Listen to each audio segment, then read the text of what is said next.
그러면 당뇨병 합병증을 예방하기 위해서 우리 민경환 교수님이 제시한 것 화면으로 먼저 만나보도록 하겠습니다. 해결법입니다. 어떤 방법이 있을까요? 예. 네, 당뇨병 초기부터 집중 관리하라. 일반적인 얘기긴 하지만 가장 중요하겠네요, 민 교수님. 네, 맞습니다. 가장 중요합니다. 당뇨병 합병증을 안 생기게 하려면 초기부터 열심히 치료를 해야 됩니다. 당뇨병 초기 관리가 당뇨병 환자의 평생의 건강을 좌지우지합니다. 네. 영국에서 아주 특이한 연구를 한 게 있는데요. 당뇨병 진단 초기부터 10년 동안 예. 열심히 관리하고 그다음에 10년 이후에는 관리를 약간 소홀히 한 군과 처음에 10년 동안을 소홀히 관리하다가 10년이 지난 분들을 열심히 관리한 그런 두 군을 비교를 해봤어요. 예. 결과가 그런데 결과가 초기 10년 동안 열심히 관리한 환자분들이 합병증이 적었어요. 그렇군요. 이게 처음에 혈관이 망가져서 그러면 이제 장기나 혈관이 손상이 되는데 그게 회복되는 거는 어렵거든요. 그러니까 초기에 열심히 하는 거가 당뇨병 합병증을 막는 방법입니다. 네, 초장부터 집중 관리 이거 명심해야겠고 그다음 차 교수님의 예방 비법 한번 볼까요? 네. 아, 생활 습관 개선으로 당뇨병을 관리하면 노화도 늦출 수 있다. 오. 아니, 이거는 덤인가요? 노화까지 늦춰주는 건? 좋네요. 예. 당뇨병은 예나 지금이나 우리가 느끼는 질병 부담률 1위 질환입니다. 그렇죠. 우리가 이제 질병 부담률이라 하면 그 질병 자체가 중하고 약하고 의미가 아니고 환자 자신이 그 질병하고 같이 살면서 어떤 가져야 될 부담이 많고 맞아요. 적음을 의미하죠. 이 당뇨병은 우리가 일상에서 먹고 뭐 생활하고 활동하고 모든 것 거의 일상에서 당뇨와 관련 없는 그 상황이 없을 정도로 밀접하게 생활 습관하고 관련이 되어 있습니다. 따라서 내가 먹는 거 하나, 생활하는 습관 하나 모든 것들에 의해서 이 당뇨가 이렇게 변한다고 생각을 하면은 굉장히 스트레스죠. 그래서 네.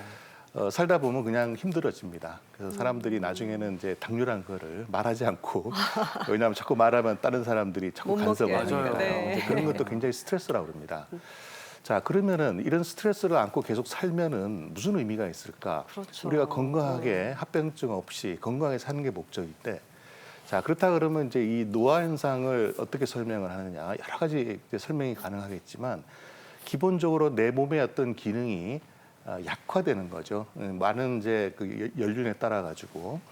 그런데 당뇨병 환자는 좀 전에 말씀을 드렸듯이 인슐린 저항성이 있습니다. 인슐린 저항성이 있다는 말은 여러 가지 에너지 대사 장애뿐만 아니라 염증 상태가 계속 지속되는 그런 환경이 됩니다. 그런 경우에는 노화가 빨라질 수 있죠. 그래서 우리가 당뇨가 있으면 노화와 관련된 대표적인 질환이 있죠. 대부분의 암, 치매, 뭐 심혈관 질환, 그다음에 뭐 신부전증 이런 노화와 직접 관련된 질병들이 보통 2배 내지 3배 정도 증가합니다. 그 이유는 바로 인슐린 저항성, 이 당뇨병 자체가 노화를 촉진하는 병이다 이렇게 생각하면 됩니다. 즉 이제는 예전하고 틀려가지고 완전히 건강해서 오래 사는 것보다는 질병이 한두 개가 있지만 그걸 잘 관리하면서 사는 것이 오히려 더 건강하게 장수하는 비결인 것 같습니다. 맞아요. 그런 측면에서 본다면 이 당뇨병에서 불가피하게 우리가 행해야 되는 이런 생활 습관을 고통스럽게 받지 말고 예. 우리가 잘 좋은 음식 챙겨 먹고 체중 관리하고 운동 잘하고 늘 내가 그 정신 건강을 잘 건강하게 잘 유지한다면 네, 그게 네. 바로 노화를 막을 수 있는 방법인 것 같습니다. 그래서 이 다른 어떤 지표가 필요 없이 당뇨 관리 잘하고 그다음에 인슐린 예민도를 잘 유지하는 것이 내가 당뇨 합병증에서 자유로울 뿐만 아니라 노화를 막는 즉 건강하게 살 수 있는 방법이다. 이렇게 생각하시고 행하면 훨씬 더 즐거울 것 같습니다. 네, 그러니까요. 그러니까 네. 당뇨병이어도 관리만 잘하면 건강하게 오래 살 수 있고요. 노화까지 막을 수 있습니다. 그러면요, 박민성 교수님께서 제시한 방법 살펴보도록 하겠습니다.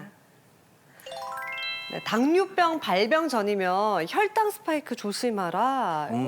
네. 혈당 스파이크 사실 제가 듣기는 많이 들어봤거든요. 근데 이게 구체적으로 뭔지 잘 모르겠어요. 교수님 좀 설명해 주세요. 인서트 영상 같이 보시면서 설명을 드리겠습니다. 이제 지금 혈액이 막 흐르고 있죠, 그렇죠? 네, 거기에서 혈당이 일반적으로 정상인은 100에서 140 정도, 그리고 그거보다 좀 식후에 당뇨인 사람은 200 이내로 조절이 되는데 180 이내로 보통 조절이 되죠. 그런데 일시적으로 식후 2시간 이내에 혈당이 확 올라가는 그런 것을 보였다가 갑자기 또 확 떨어져서 네. 심한 피로감 이런 것도 느끼는 이런 것을 지금 혈당 스파이크라고 하고요.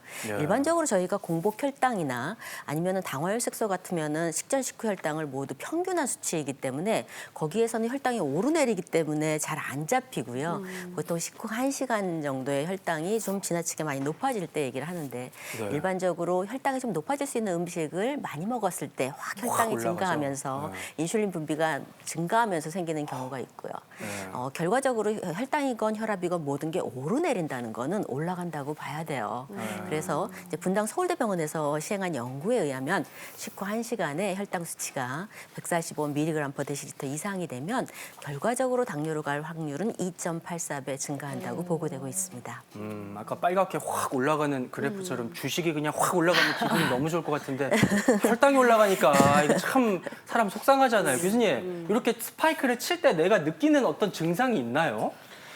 네, 혈당이 올라가면 대표적으로 인슐린 분비가 촉진되겠죠. 그래서 이제 혈당이 떨어지면은 또 다시 혈당을 높이는 또 반대, 뭐 글루카곤 같은 호르몬이 나와서 우리는 정상 혈당을 유지하는 이제 그렇게 유지가 되는데 도표를 한번 보실까요? 예. 식후 혈당이 급격하게 오를 경우에는 그에 따라 인슐린이 급격하게 더 많이 분비됩니다. 그냥 네. 혈당이 오르는 것보다 피크가 높을수록 더 많은 양의 인슐린이 분비가 되고 이 인슐린에 의해서 그 교감신경이 활성화되고 그다음에 체액이 증가하고 혈압이 올라갑니다. 그렇게 그런 현상에 의해 가지고 식후 극심한 식곤증을 느끼고 피로감을 느끼죠. 집중력도 떨어질 수 있고 네. 이 혈당이 빨리 올라가면 또 빨리 떨어지겠죠. 아직은 당뇨가 아니니까요. 이럴 경우에는 우리가 혈당이 급격하게 감소를 하면은 마치 내가 배가 고프다. 약간의 저혈당기가 있기 때문에 공복감 이렇게 이런 것들이 느낄 수 있고 동시에 좀 어지럽고 이런 증상이 나타날 수 있습니다. 이런 상황이 가장 많을 수 있는 경우는 보통 우리가 하루를 기준으로 봤을 때 아침에 스트레스 호르몬들이 가장 많이 나옵니다. 그래서 네. 이 혈당과 혈압이 가장 높을 수 있는 환경이죠.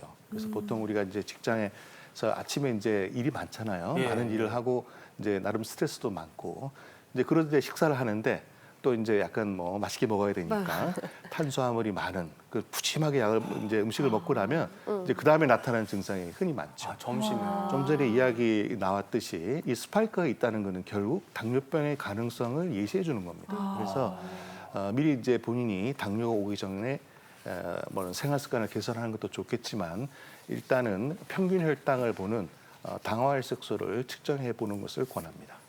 저도 요즘 사실 진짜 밥만 먹고 나면은 잠이 노곤하게 와서 봄이 와서 그런 거구나. 춘곤증이다. 네. 이렇게 생각을 했는데 그게 아니었던 것 같아요. 선생님 이 외에도 이렇게 당뇨병이 이렇게 올 때 나오는 증상들 그리고 또 다른 게 또 있을까요? 박 교수님. 네. 차 교수님이 말씀해주신 증상에다가 이제 자료를 보시면서 말씀드리겠는데 병력상 복부 비만이 있거나 아니면 부모 모두가 당뇨병 환자라서 네. 유전적으로 가능성이 높으신 분, 그리고 아이를 출산하셨는데 4kg 이상의 거대 알을 출산하고 임시성 당뇨병이 있었던 경우, 그리고 당은 아직 아니지만 고혈압, 이상지질혈증이 있으면 결과적으로 인슐린 저항성 같이 있다는 얘기니까요. 그런 약물 치료 중이시면 당뇨 위험이 좀 더 커지겠고요. 예. 그리고 당뇨 이전에 공복 혈당 장애라든가 이제 식후 혈당이 높은 내당능 장애가 있으신 분, 그리고 혈압, 당뇨, 고지혈증이 다 올 수 있는 가능성이 높은 뱃살과 더불어 대사증후군의 진단을 받으신 경우는 이 중에 어떤 거라도 하나가 있으면 이런 증상과 함께 이 당뇨를 조금 더 의심해 볼 수 있는 합병증이 있을 가능성 같은 것들이 생길 가능성들이 좀 더 높다고 볼 수 있는 그런 고위험군입니다. 그렇군요.